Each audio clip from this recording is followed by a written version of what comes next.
డబ్బు, అనారోగ్యం, ఉద్యోగం, వ్యాపారం, అప్పులతో బాధపడుతున్నారా? మీకోసమే launch your future programme.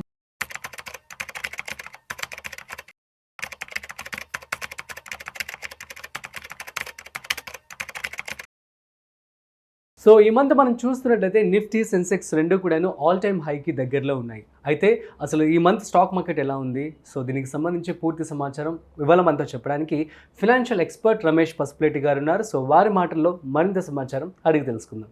Hi, hello, నమస్తే, వెల్కమ్ టు సుమన్ టీవీ. నేను మీ Rajeev Pasupuleti. So let's start. So hi sir, నమస్తే. నమస్తే సార్, ఈ మంత్లో ఒక 10-12 రోజులు మాత్రం భారీగా తగ్గింది స్టాక్ మార్కెట్ కావచ్చు.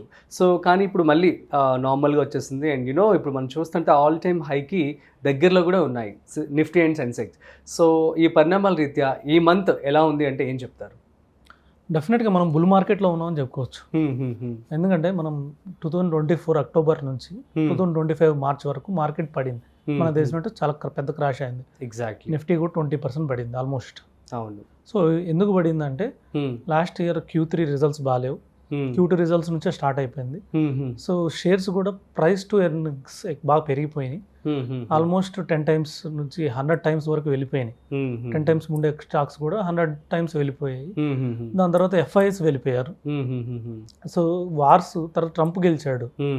ట్రంప్ గెలవడమే స్టార్ట్ అయింది మార్కెట్ బాగా క్రాష్ అవ్వడం. ట్రంప్ ట్రేడ్ వార్ అన్నాడు. ఇప్పుడు ప్రజెంట్ సిచ్యువేషన్ చూస్తే PE మల్టిపుల్స్ తగ్గిపోయాయి, అంటే వాల్యుయేషన్స్ తగ్గిపోయాయి. స్టాక్స్ మంచి వాల్యుయేషన్స్లో ఉన్నాయి. రెండోది వచ్చేసి రిజల్ట్స్ బాగున్నాయి. లాస్ట్ Q4 రిజల్ట్స్ చాలా బాగున్నాయి. తర్వాత వచ్చేసి ట్రంప్ ట్రేడ్ వార్ కూడా అయిపోయింది. సో మనకి నెక్స్ట్ July 9th మనకి అగ్రిమెంట్ ఉంది. సో మనది వరల్డ్లోనే సెకండ్ హైయెస్ట్ అగ్రిమెంట్.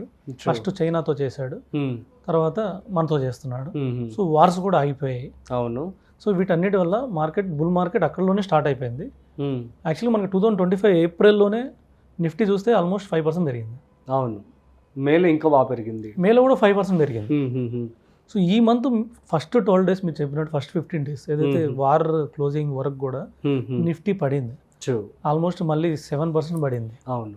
సో మళ్ళీ అక్కడ నుంచి రికవర్ అయితే వచ్చేసింది.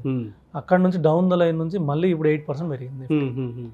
సో ఓవరాల్ క్లోజింగ్లో చూసుకున్నా కూడా ఈ మంత్ కూడా ఆన్ యావరేజ్ 5% ప్లస్లోనే క్లోజ్ చేస్తున్నారు. అవును. సో నిఫ్టీ ఇదంతా సింపుల్ థింగ్ ఏంటంటే మనం బుల్ మార్కెట్లో ఉన్నామని చెప్పుకోవడానికి కన్ఫర్మ్గా ఒక చిన్న పాజిటివ్ పాయింట్ వచ్చినా కూడా పెరుగుతుంది. ఓకే, మరి ఇందులో ఏ రంగాలు ఎలా ఉన్నాయంటే ఏం చెప్తారు? యాక్చువల్గా బ్యాంకింగ్, ఫస్ట్ బ్యాంకింగ్ తీసుకోవాలి. ఆల్ టైమ్ హై టచ్లో చేస్తుంది. అంటే 57,800 ఉంది ఇవాళ బ్యాంక్ నిఫ్టీ. సో ఇది యాక్చువల్గా 54,000 ఉంది లాస్ట్ మంత్ ఫస్ట్ వీక్లో. అంటే June 1st 54,000 ఉన్న bank Nifty so RBI review తర్వాత పెరుగుతా వచ్చి ఇవాళ 58,000కి వచ్చింది. సో అంటే ఏంటంటే బుల్ మార్కెట్.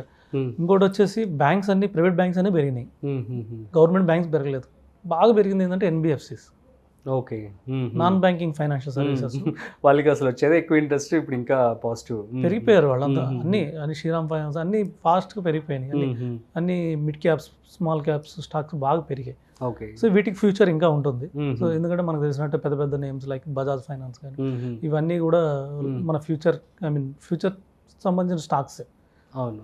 సో ఇంకా గ్రోత్ ఉండే అవకాశం ఉంది. ఇంకా ఆల్ టైమ్ హై 60,000 యాక్చువల్గా బ్యాంక్ నిఫ్టీ. సో అది క్రాస్ చేసే అవకాశం ఉంది. నెక్స్ట్ ర్యాలీ వచ్చేసి మిడ్ క్యాప్స్లో ఉండే అవకాశం ఉంది. అవును. మిడ్ క్యాప్ కూడా ఆల్ టైమ్ హై టచ్లో ఉన్నాం మనం, టచ్ చేయడానికి చాలా దగ్గరలో ఉన్నాం. అది కూడా 60,200 ఆల్ టైమ్ హై. మనం 59,000 ఉన్నాం ఈరోజు. సో ఎంతో దూరంలో లేము. దాని తర్వాత ఆటో సెక్టార్లు కూడా బాగానే ఉంది. ఆటో సెక్టార్ కూడా కొంచెం ఈవీ మార్కెట్ కానివ్వండి, సో ఇది అప్కమింగ్ మార్కెట్, వీటి ద్వారా కూడా డెఫినెట్గా ఆటో సెక్టర్ బాగుంటుంది. ఓకే. దాని తర్వాత మెటల్ సెక్టర్స్ అంటే మళ్ళీ ఇందులో మనకి పెద్ద పెద్ద నేమ్స్ ఉన్నాయి, లైక్ టాటా స్టీల్స్ కానివ్వండి, ఇలాంటి పెద్ద పెద్ద నేమ్స్ ఉన్నాయి మనకు తెలిసినట్లు. వీటిలో కూడా నెక్స్ట్ ఆల్రెడీ ర్యాలీ వచ్చింది లాస్ట్ వీక్ ఇవన్నీ స్టాక్ కూడా ఆల్మోస్ట్ 10% పెరిగాయి మెటల్స్. సో ఇంకా మంచి ర్యాలీ ఉండే అవకాశం ఉంది మెటల్ స్టాక్స్లో కూడా. Okay. And monetary policy RBI తీసుకురావడం జరిగింది, రెపో రేట్ తగ్గించి. సో ఇది కూడా ప్లస్ పాయింట్ అయింది అనుకోవచ్చా? డెఫినెట్గా. ఇవన్నీ ఏమవుతుందంటే బ్యాంక్స్ తగ్గించిన రెపో రేట్, సో బ్యాంక్స్ కూడా రేట్ ఆఫ్ ఇంట్రెస్ట్ తగ్గిస్తే ఈ కంపెనీస్ అన్నిటికీ బెనిఫిట్, క్యాపిటల్ తక్కువలో దొరుకుతుంది. ఇప్పుడు వరకు కొంతమంది క్యాపిటల్ ఇప్పుడు దాకా లేక వాళ్ళు ఇన్వెస్ట్ చేయాలి, వాళ్ళకి ప్రాజెక్ట్స్ ఉండి కూడా ఇన్వెస్ట్ చేయాలి. ఎందుకంటే హై రేట్ ఆఫ్ ఇంట్రెస్ట్లో తీసుకొచ్చి ఇన్వెస్ట్ చేస్తే ఏమన్నా సపోజ్ ప్రాజెక్ట్ వర్కౌట్ కాకపోతే వాళ్ళు హ్యూజ్ డెట్, దానికి ఇంట్రెస్టే ఎక్కువ పే చేయాలి. సో దానివల్ల ఏంటంటే లాసెస్ వస్తే మళ్ళీ రికవరీ కావడానికి కానీ ఇదంతా టైం పడుతుంది కాబట్టి వాళ్ళు ఇన్వెస్ట్ చేయాలి. ఇప్పుడు వాళ్ళకి 1% తక్కువ దొరుకుతుంది యాక్చువల్గా. ఓకే, రేట్ ఆఫ్ ఇంట్రెస్ట్లో అన్ని బ్యాంక్స్ 1% తగ్గించేసాయి. సో ఇది వాళ్ళకి చాలా మంచి టైం. మనకంటే 1% చాలా తక్కువ కనిపిస్తుంది, వాళ్ళకి కొన్ని క్రోర్స్. సో కొన్ని 100 crores 500 crores. ఇప్పుడు మనం చూస్తే లాస్ట్ వీక్ రియాలిటీ స్టాక్స్ బాగా పెరిగాయి. పెద్ద పెద్ద రియాలిటీ స్టాక్స్ ఉన్నాయి మన ఇండియాలో. ఇప్పుడు మన హైదరాబాద్లో కూడా ఉన్న పెద్ద DLF కానివ్వండి, ఇలాంటి పెద్ద పెద్దవి అంటే ఐ మీన్ లోదా టవర్స్ కానివ్వండి, ఇలాంటి పెద్ద పెద్ద స్టాక్స్ అన్ని లాస్ట్ వీక్ 10% పెరిగాయి. ఓకే, సో FIIలు విదేశీ పెట్టుబడులు ఎలా ఉన్నాయి? సో FIIs మెయిన్ థింగ్ ఏంటంటే లాస్ట్ 10 daysగా చూస్తే లాస్ట్ 10 days ఈవెన్ అప్పటికి వారు కూడా క్లోజ్ కాలేదు. అవును, వారు కూడా క్లోజ్ కానప్పుడు కూడా యాక్చువల్గా మన ఇండియన్స్ తక్కువ, మన ఇండియన్స్ సేల్ చేస్తున్నారు. నెట్ సెల్లర్స్ ఉన్నారు మన ఇండియన్స్. నెట్ బయర్స్ ఎవరంటే FIIs. సో మనకి లాస్ట్ వీక్లో కూడా వన్ డే 300 నిఫ్టీ పాయింట్స్ పడింది. ఆ రోజు FIIs చూస్తే 12,000 crores పాజిటివ్లో ఉన్నారు. ఓకే, పడినా కూడా సేల్ చేసింది మన DISఏ. నెక్స్ట్ డే కూడా వాళ్ళు 5,000 crores పాజిటివ్లో ఉన్నారు. ఆ రోజు నిఫ్టీ పెరిగింది, మళ్ళీ 200 పాయింట్స్ రికవర్ చేసింది. ఆ రోజు ట్యూస్డే 300 పాయింట్స్ పడింది, వెడ్నెస్డే 200 పాయింట్స్ పెరిగింది. ఆ 2 రోజులు కూడా నెట్ బయర్స్ ఎవరంటే FIIs. కానీ ఎంత మార్జిన్, 5,000 crores 10,000 crores 12,000 crores, ఇంత మార్జిన్ ఎప్పుడు లేదు. బిఫోర్ FIIs ఇంతకుముందు వెళ్ళిపోయినప్పుడు కూడా ఇంత మార్జిన్ లేవు. నెట్ బయింగ్ 2,000 crores 3,000 crores ఉండేది. అంత హ్యూజ్ వాల్యూమ్ జరుగుతుంది, అంత ప్రైస్ యాక్షన్ జరుగుతుంది మార్కెట్లో. ఇంత ప్రైస్ యాక్షన్ జరిగినప్పుడు డెఫినెట్గా market next all time high touch చేసే అవకాశం ఎక్కువ ఉంది. మనకు కూడా ఎంతో టైం లేదు. All time high last year September 2nd వీక్లో 26,200 నుంచి మార్కెట్ డౌన్ అయింది. మనం అక్కడ టచ్ చేయడానికి ఎంతో దూరంలో లేము. సో ఇంకా అది దాటితే మనకి నెక్స్ట్ లెవెల్ ఆఫ్ ర్యాలీ కూడా బాగుండే అవకాశం ఉంది. సో ఆ చార్ట్స్ దాటితే ఆల్ టైమ్ హై టచ్ చేస్తే దాన్ని బ్రేక్ చేస్తే ఇంకా మార్కెట్ పైకి వెళ్ళే అవకాశం ఉంది. నెక్స్ట్ లెవెల్ 27,000 కూడా తొందరగానే రీచ్ అయ్యే అవకాశం కూడా ఉంటుంది. ఎవరైనా ఇన్వెస్ట్ చేయాలనుకుంటే మార్కెట్లో డెఫినెట్గా ఇక్కడ కొంచెం కంపల్సరీగా ఇన్వెస్ట్ చేయాలి. నా దగ్గర 100 రూపీస్ ఉంటే 50 రూపీస్ ఇక్కడ ఇన్వెస్ట్ చేయాలి. లేదనుకుంటే రిస్క్ ప్రొఫైల్ తక్కువ అనుకుంటే 20 రూపీస్ అయితే ఇక్కడ ఇన్వెస్ట్ చేయాల్సిందే. ఓకే, ఎందుకంటే ఈ ఆపర్చునిటీని మిస్ అయితే మళ్ళీ 26,000 27,000 వెళ్ళినప్పుడు మనం దీన్ని చూసి రీక్రియేట్ అవుతాం. ఆబ్వియస్లీ అప్పుడు ఇన్వెస్ట్ చేయలేకపోయాను. మేబీ 2-3 ఈ 27,000 మళ్ళీ 28,000 నిఫ్టీ వెళ్ళే లోపల 2-3 సార్లు మార్కెట్ తగ్గచ్చు కూడా.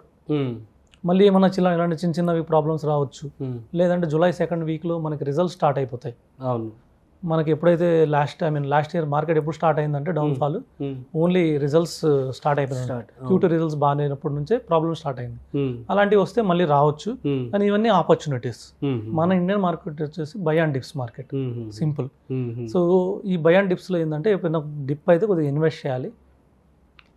సో లేదంటే వెయిట్ చేయాలి. కానీ కంపల్సరీగా మనం సేల్ చేసి ఎగ్జిట్ అయితే మాత్రం ఇలాంటి ఆపర్చునిటీ మళ్ళీ మనకు దొరకదు. Super sir, thank you so much.